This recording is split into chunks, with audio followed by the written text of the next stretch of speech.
जगदम्बा की जब स्थापना करते हैं तो हम कलश की स्थापना क्यों करते हैं? आज शिव महापुराण में शुरुआत में अपन शिव और पार्वती की यही संवाद को लेकर चले। आखिर कलश में ऐसा क्या है? कलश के अंदर आखिर ऐसा क्या विराजमान है कि 33 कोटि देवता उस कलश के अंदर आकर बैठ जाते हैं? महाराज, आप कोई यज्ञ करने जा रहे हो, आप कोई पोथी पुराण करने जा रहे हो, आप कोई अच्छा कार्य करने जा रहे हो, तो ब्राह्मण देवता कह देते कलश की स्थापना होगी, कलश की शोभा यात्रा निकलेगी, कलश यात्रा निकलेगी, कलश विराजमान होगा। और आज महत्वता क्यों है? उस कुंभ की, उस घड़े की महत्वता कहां से प्रकट हो? शिव महापुराण की कथा कहती है महाराज, भगवान ओघड़दानी शंकर स्वयं आद्य शक्ति जगदम्बा से कहते हैं कि जगदम्बा तू क्या चाहती है बोल। तो जगत जननी जगदम्बा कहती है कि जहां मैं हूं वहां शंकर है, ये आपने कह दिया, पर जहां शंकर है वहां पार्वती का होना जरूरी है। उसके लिए सिद्ध करने के लिए एक स्थान ऐसा बनाया जाए जहां पर शंकर विराजमान है और शंकर के साथ पार्वती विराजमान है। तो शिव जी ने कहा पार्वती, उसके लिए मैं तुझे एक सुंदर कलश का निर्माण कर देता हूं। दुनिया का रचनाकार, दुनिया की रचना करने वाले महाराज, संपूर्ण ब्रह्मांड की रचना करने वाले, जिनको भगवान शिव ने स्वयं ब्रह्मदेव से कहा है कि ब्रह्मा जी तुम सृष्टि खंड को आगे बढ़ाइए, सृष्टि की रचना कर। ब्रह्मा जी कह रहे हैं नाथ, इस सारे ब्रह्मांड को रचना करना है कर दूंगा, मना नहीं है, पर रचना करता भगवान ब्रह्मा जी कहते हैं कि मैं संसार को एकाग्रित करूं, उससे पहले 33 कोटि देवताओं को मुझे एकाग्रित करना, और सारे 33 कोटि देवता एक जगह पर आकर विराजमान हो जाए, ऐसी कोई व्यवस्था करना। शंकर भगवान ने कहा बनाओ ब्रह्मदेव, तुम निर्माण करो। ब्रह्मा, शास्त्र कहता है कि भगवान शिव स्वतः, शंकर तो शंकर है, भगवान शंकर ने एक मट्टी का सुंदर सा भाग ढेला एकत्रित करा, उस ढेले से भगवान ने एक सुंदर कुंभ का निर्माण करा, एक सुंदर कलश का निर्माण करा। भगवान कुंभ का निर्माण कर रहे हैं, भगवान कलश का निर्माण कर रहे हैं, और भगवान स्वयं ब्रह्मदेव कर रहे हैं कि आप ऐसा निर्माण कर दो जिसमें 33 कोटि देवता स्वतः विराजमान हो जाए। तो भगवान ने उस कलश का निर्माण कर दिया। अब कलश का निर्माण करा तो स्वयं भगवान ब्रह्मदेव बोले प्रभु, इस कलश के अंदर मेरा स्थान कहां है? मेरा स्थान कहां है?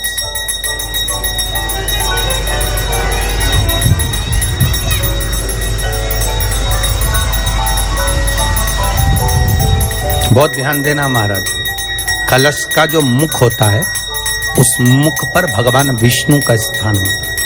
किसका स्थान है? भगवान विष्णु का। थोड़ा सा नीचे आओगे, जहां से कलश का मुख दबा हुआ होता है, वह जगह भगवान स्वयं शिव की होती है। किसकी जगह है? भगवान शंकर की। कलश का अग्रभाग, नीचे का भाग जहां से फैला हुआ होता है, वहां ब्रह्मा का आधिपत्य स्थापित होता है। फिर कलश का जो नीचे का भाग होता है वो भगवान शिव और शक्ति का स्थान होता है। कलश के बाहरी भाग में, जहां पर बाहर का हिस्सा होता है, उस कलश के बाहरी भाग में 33 कोटि देवताओं को भगवान शंकर ने लाकर विराजमान किया होता है। महाराज, भगवान शंकर 33 कोटि देवताओं को निमंत्रण देकर उस कलश में विराजमान कर दिया। कितना सुंदर लिखा है देवी भागवत के अंदर कि जहां कलश की स्थापना होती है उस जगह पर किसी देवताओं को बुलाने की जरूरत नहीं होती। 33 कोटि देवता उस जगह पर स्वतः विराजमान हो जाते हैं। स्वयं 33 कोटि देवता स्वयं वहां विराजमान। अब कलश मेरा प्रतिबिंब है ये तो कहा। भगवान शिव की कथा कर रही है। ओगड़दानी त्रिकालदर्शी कैलाशी शंभु के पास में उस समय पर कामदेव की धर्म पत्नी रति भी है, जिसके नयनों में जल भरा हुआ। शिवजी ने पूछा बोलो रति, आप और यहां जब आपका पति जलकर भस्म हुआ तो हमने वर दिया था आपके पति को कि ये भगवान कृष्ण का पुत्र बनकर मिलेगा आपको, फिर क्यों आप यहाँ पर आई हो, क्या हो गया ऐसा? प्रभु बात इतनी सी है कि मेरा पति जब आपके नेत्रों की ज्वाला द्वारा जलकर भस्म हो रहा था उस समय पर वो आम के पेड़ पर बैठा हुआ था। आम के पेड़ पर मेरा पति बैठा हुआ था, उसके चक्कर में वो आम का पेड़ भी जला। तो वो आम का पेड़ जो जला उसने मुझसे कहा है कि पति का तो उद्धार हो गया पर हमारा उद्धार कैसे? अब देखिए कई लोग कहते हैं प्रश्न करने वाले पीछे नहीं हटते महाराज, बहुत प्रश्न करते हैं और प्रश्न कर कर पूछते हैं गुरुजी ये कलश के ऊपर आम के पत्ते क्यों लगते हैं? उसका उत्तर है, ध्यान दीजिए। प्रश्न बहुत है तो उसके उत्तर भी बहुत है, बस उसको समझने वाला चाहिए। और आप लोगों को तो आज बहुत बहुत भगवान ने कृपा करी है जो आप पहले दिन ही कलश स्थापना होती और पहले दिन ही आपको ये ज्ञान हो जाए कि बच्चे पूछे कि कलश क्यों रखा जाता है, कलश के ऊपर आम के पत्ते क्यों लगाए जाते हैं, कलश के ऊपर नारियल क्यों रखा जाता है, कलश के ऊपर 9 बार मोली क्यों बांधी जाती है, मोली मतलब लच्छा नाड़ा 9 बार क्यों लपेटा जाता है नारियल के ऊपर, कलश के ऊपर जब रखते हैं।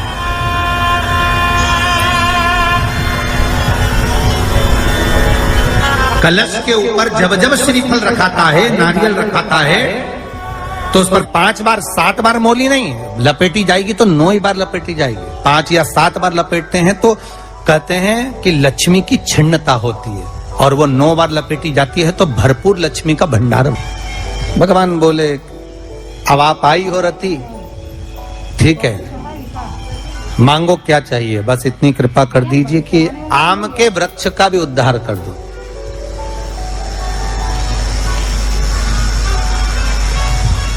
शिव जी ने कहा हम वर प्रदान करते हैं रति, जहां शिव और शक्ति है, जहां 33 कोटि देवता इस कलश के अंदर विराजमान होंगे, उस जगह पर स्वयं कंठ पर जहां पर मेरा निवास होगा, उस जगह पर ये आम के पल्लव अमृत के तुल्य माने जाएंगे और इनका निवास हमारे ही हाथ में, हमारे ही हस्त कमल में विराजमान होगा, हमारे ही हाथ। अब आम के पल्लव को बाबा ने विराजमान किया। अब आया है उसके ऊपर क्या रखते हो, श्रीफल नारियल, ठीक है।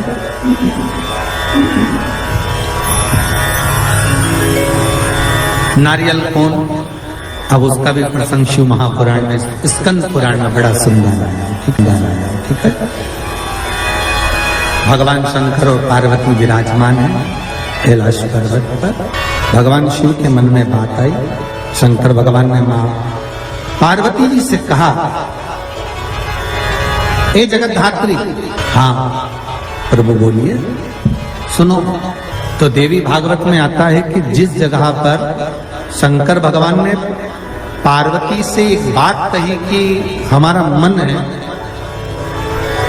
कि हम दोनों बालकों की परीक्षा लें, और पार्वती जी ने जब भगवान शिव से कहा कि बच्चों की परीक्षा क्यों लें, संतान अपनी है और इनकी परीक्षा हम क्यों लें, किस आप मत करो परीक्षा, मत करो। शिव तो शिव थे, बुला लिया कार्तिकेय को, गणेश जी को बुलाकर कहा, बुलाकर बोले जो पृथ्वी की परिक्रमा पहले कर कर आए वो प्रथम गिनती में पूजा जाएगा, प्रथम भाग उसको पूज्य होती है, ठीक है, जाओ परिक्रमा कर कर आओ। अब गणेश जी महाराज बैठ गए चूहे पर, कार्तिकेय बैठ गए मोर पर। कार्तिकेय घर के बड़े थे, उनको ये बात भान में थी, उनको ये बात का ज्ञान था।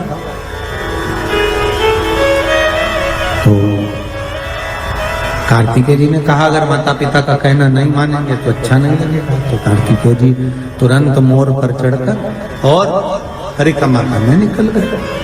अब गणेश जी तो चूहे को बुलाए, फिर चूहा भग गया, फिर पकड़ के लाए, फिर चूहा भग गया, अब उन्होंने चूहे पर बैठ गए, बैठकर जैसे चले शंकर जी के पास में तो शिव जी को प्रणाम कर कर कहा, पिताजी परिक्रमा करने जा रहा हूं। शंकर बोले जा। अब इनको क्या मालूम था कि यहीं लगा लेगा। गणेश जी से पूछा कि तुमको भेजा था कि तुम पृथ्वी की परिक्रमा करने जाओ, तो तुम ये क्या कर रहे हो? गणेश जी बोले, पिताजी शांत रहिए और परिक्रमा लगाने दीजिए। और परिक्रमा लगाई गणेश जी महाराज ने, एक नहीं 3, और 3 परिक्रमा लगा के सामने खड़े हो गए। पिताजी वर दीजिए। पिताजी ने पूछा, काय का वर? पृथ्वी की परिक्रमा करके आया। शंकर भगवान बोले, बता मेरे आजू बाजू घूम लिया और पृथ्वी की परिक्रमा कर लिया। परिक्रमा लगा कर आकर खड़े होकर के आशीर्वाद दे दो। तो पूछा आशीर्वाद क्यों? तो कहा, प्रभु हमने परिक्रमा करी। तो शंकर भगवान बोले, आजू बाजू घूम लिया और क्या परिक्रमा कर लिया। इसको कोई परिक्रमा करते हैं? गणेश जी बोले, और नहीं तो माता पिता में आकाश, माता पिता में पाताल, माता पिता में पृथ्वी, सब तो माता पिता में ही और सब माता पिता में, इसलिए आपकी लगा ली, सबकी हो गई। शंकर जी खुश हो गए। शंकर जी ने आशीर्वाद दे दिया। अच्छा, तो शंकर भगवान ने तुरंत वर दे दिया, प्रथम गिनती में तुम गिने जाओगे तथास्तु। पार्वती जी को तो मालूम ही नहीं पड़ा कि कब वर दे दिया, नहीं तो पार्वती जी तो खड़ी हो जाती। अब आ गए कार्तिक। कार्तिक ने आकर कहा, दंडवत करता हूं पिता, प्रणाम। हम तुम्हें देवताओं की सेना के सेनापति बनाते हैं। कार्तिकेय की आंख से अश्रु बहे। देवताओं की सेना के सेनापति? क्या मैं प्रथम गिनती में नहीं आऊंगा? नहीं। क्यों? गणेश जी ने प्रथम गिनती में आ गए। गणेश जी ने परिक्रमा कर ली। किसकी करी? हमारी। पिताजी आपने कहा था पृथ्वी की परिक्रमा कर कर जो आएगा प्रथम गिनती में गिना जाएगा, तो पहली परिक्रमा पृथ्वी की तुमने नहीं करी, फिर गणेश ने नहीं। पार्वती जी उड़ गई। क्या बात है कार्तिकेय? कार्तिकेय ने कहा, माँ पिताजी ने गलत निर्णय दे दिया। क्या गलत निर्णय दिया? गणेश जी को प्रथम गिनती में दे दिया और मैं परिक्रमा कर कर आया। सारी बात मालूम पड़ गई कि गणेश जी ने चूहे पर बैठकर शंकर पार्वती की परिक्रमा करी, ये हुआ वो हुआ, सब मालूम पड़ गया। पार्वती मैया की आंख में से आंसू बहने लगा। पार्वती उठकर खड़ी होकर शंकर भगवान से बोली, प्रभु बहुत भोले हो आप, इसलिए आपका नाम भोला शंकर है। बहुत भोले। एक बेटे को भेज दिया पृथ्वी की परिक्रमा करना और दूसरे बेटे ने आपकी परिक्रमा करी और आपने उसे वर प्रदान कर दिया। इतने भोले। पुत्रों में भेद कर जगत जननी मां पार्वती खड़ी हो गई। पार्वती जी ने कहा, यह आपने श्रेष्ठ नहीं किया। पार्वती जी बोली, मुझे अच्छा नहीं लगा आपने निर्णय जो दिया। क्या चाहती हो पार्वती? पार्वती जी कहती हैं, आज मुझे एक वर देना पड़ेगा। बोलिए क्या वर चाहिए? भोलेनाथ मुझे वर ये चाहिए कि आज के बाद आपकी कोई परिक्रमा ही ना हो। मुझे वर दे दो कि शंकर की परिक्रमा कभी नहीं होगी, शिव की परिक्रमा का विधान नहीं होगा। शंकर भगवान ने पार्वती को तथास्तु कह दिया। आज के बाद शंकर के मंदिर में शिवलिंग की कोई परिक्रमा नहीं करेगा। कभी आपने करते हुए देखा किसी को? नहीं। शंकर की परिक्रमा होगी तो आदि यहां से चालू होगी, वहां तक जाओगे फिर वापस आएंगे। यहां तक शिव महापुराण की कथा कहती है कि शंकर की आरती के बाद जो परिक्रमा भी होती है ना, वो भी पूरी नहीं करना चाहिए, आदि कर कर वापिस हो जाना चाहिए। शिव की आरती को कई लोग शंकर जी की आरती उतारने के बाद जब परिक्रमा करते हैं ना, आरती की थाली लेकर चारों तरफ घूमते हैं, उसको भी आधा घूमो और आधे में वापिस आए। शिव परिक्रमा कर वर दीजिए। आप वर प्रदान करो, हमें वर दे दो।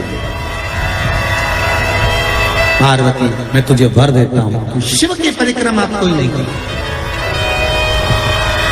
और अगर शंकर की परिक्रमा कोई भूल से भी करेगा तो उसको दोष लगेगा,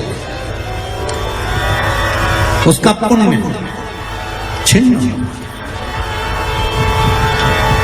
इसलिए शंकर की परिक्रमा लोग नहीं करते क्योंकि उनने जो दान करा, पुण्य करा, सत्कर्म करा, भजन करा, कीर्तन करा, उसका पुण्य धीरे धीरे धीरे धीरे समाप्त होते चले जाता है, उस पुण्य की क्षीणता होती चली जाती है।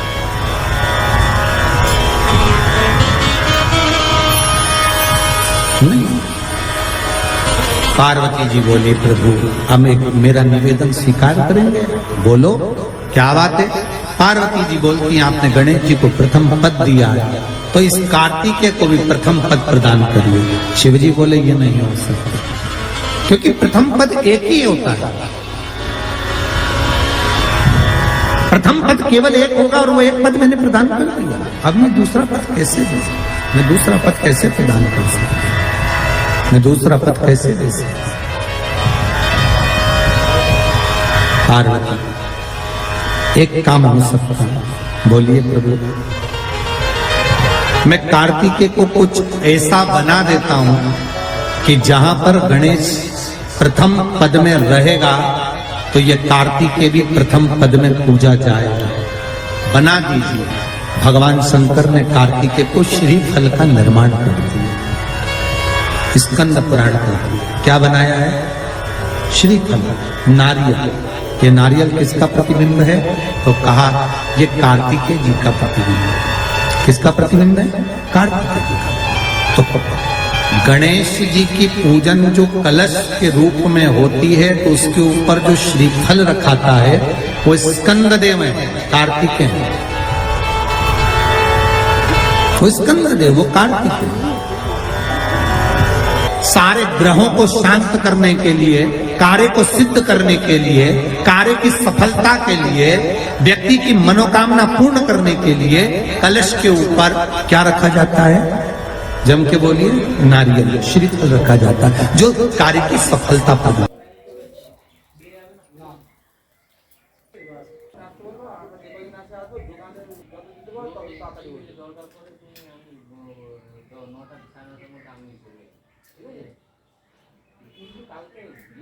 इधर देखिए थोड़ा आंटी।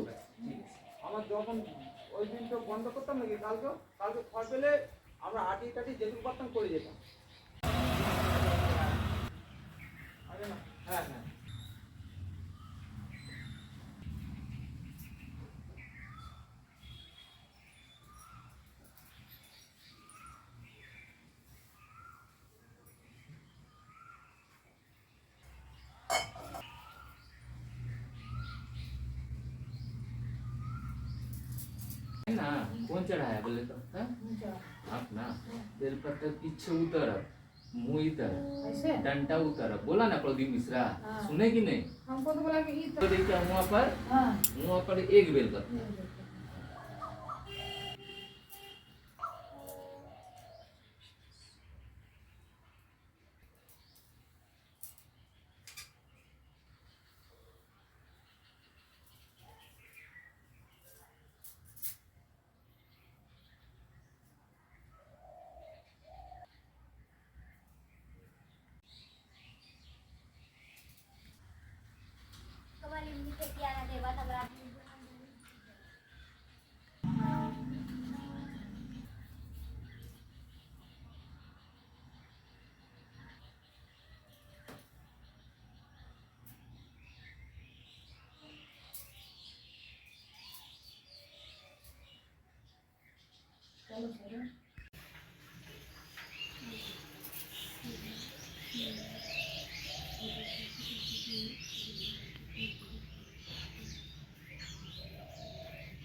भोला बाबा का धीरे से कर सकते, भले बाहर में जरा।